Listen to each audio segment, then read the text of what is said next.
Hello, I'm Matt and I'd like to welcome you to the channel. This channel is dedicated to inspiring others to lose a substantial amount of weight.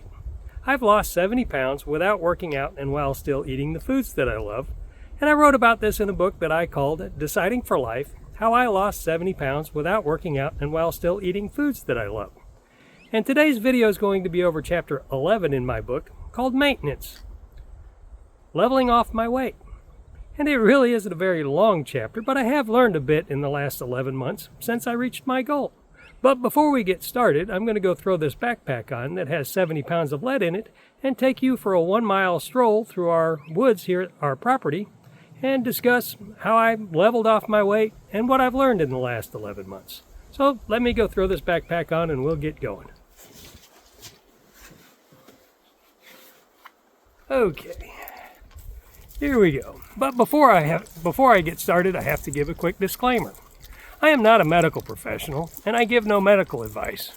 The whole point of my channel and of my book Deciding for Life is to inspire others to find a healthy way, and not necessarily the deciding for life way, to lose a substantial amount of weight and feel as awesome as I do. Because after you've lost 70 or 80 pounds, and I've lost 70 pounds once and 80 pounds once, you will feel so much more awesome than you do if you're still heavy. Additionally, if you see anything in my book or on my YouTube channel that you want to try, ensure you consult with your physician before you do so, because something that works and is healthy for me may not work and be healthy for you with your medical conditions. Now on to chapter 11, maintenance. I hit my goal in June of 2024, and since then I've learned a little bit. Initially, it only took 2 extra large eggs and 1 piece of my homemade whole wheat bread to level off my weight at 164.6 pounds. And when I wrote the book, it was about 15 weeks out from when I initially reached my goal.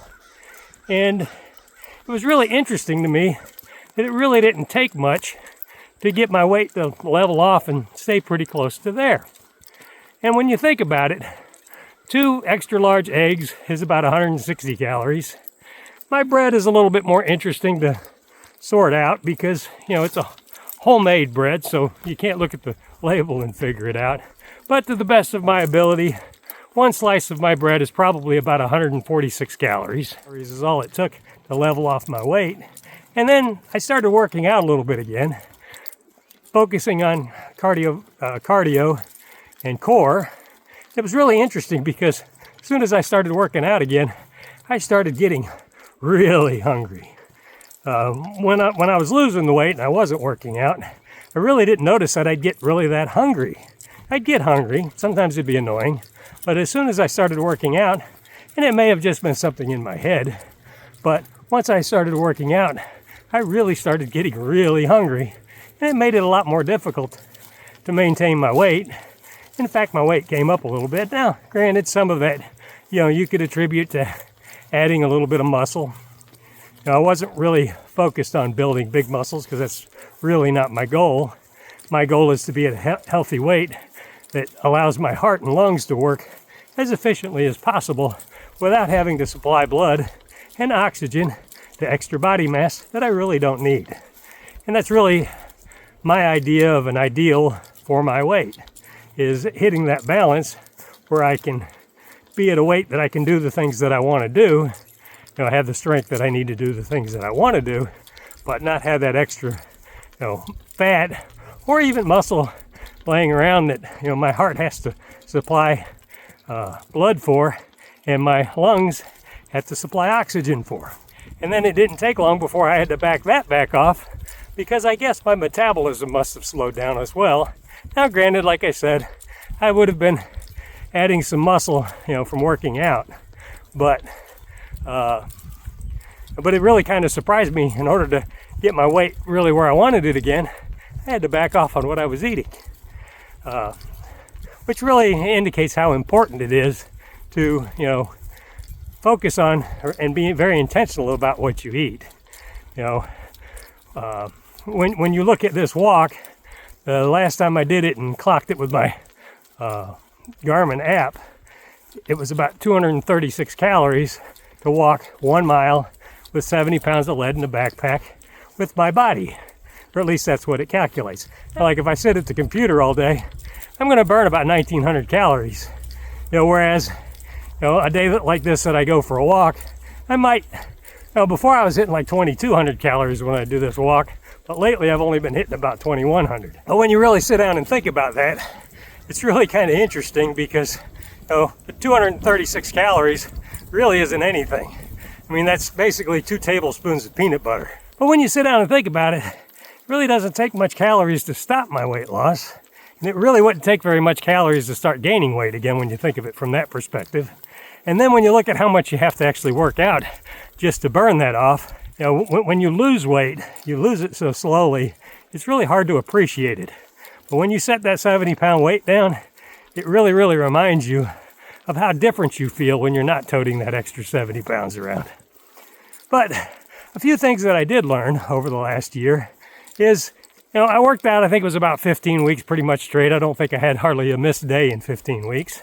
And the Garmin app, would catch my runs because I'd clocked them. But a 20-minute Body for Lifestyle run would only burn about 200 calories. When you sit down and think about that again, this 1 mile walk, which takes an extra 10 minutes, is only burning 236 calories. But when you sit down and think about how food affects you, it's really kind of interesting. When you think about 236 calories from 1 mile walk with a 70-pound backpack, that really isn't offsetting very much of what I ate for the day. That's roughly an egg and an extra piece of toast. A little bit more than that, but it's really not that much when you think about it. Now that I reached the weight that I was looking for, it does seem like my metabolism has slowed down a little bit. And even when I was working out, I thought I'd be able to eat more, because I was working out. And I was really surprised about how much little extra I could eat, and still keep my weight where I wanted it. This week I was only about 2 pounds over my goal of 165. I think it was about 167 Monday. So that's not a lot of extra gain. But my attitude towards that is I have to stay on top of it, because having lost a substantial amount of weight a couple of times, I really know how easy it is to put it all right back on, or most of it. The last time I gained weight back, I didn't get back up to 265. I only got up to about 240 before I decided to do this process this way and get my weight back to where I wanted it. It has been a process, and I've learned a lot in the last year. Cooking for myself has been so beneficial, because I get to control what's in my food a lot more.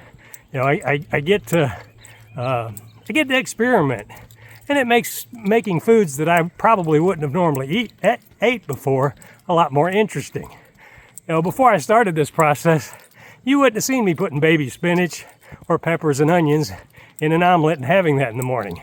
If I made an omelet, it was full of cheese and ham or sausage or even pepperoni. That was my typical omelet if I made one. But now, the only time I might have an omelet like that is on my cheat day, and sometimes I do that. Really isn't a whole lot to talk about when it comes to leveling it off, because it's really about finding how much food that you can add before you start gaining weight back. But you also have to keep in the back of your head that your metabolism might change like mine did, where I had to back that back off as well. Okay, we're back to the shop. Let me go pull this backpack off, and then we'll have some quick closing comments. Okay. Alrighty, that was a mile with a 70-pound backpack on my back. And it truly does remind me of how awesome I feel when I don't have that 70-pound backpack on my back, because I feel so much better now. And hopefully it's enough to inspire somebody to truly feel as awesome as I do. If you've enjoyed the content, please like and subscribe. Click the notification bell if you want to know when I upload a new video. If you think this content can be helpful to a friend, please share. Once again, thanks for watching, and may you have an awesome and healthier, and yes, lighter day.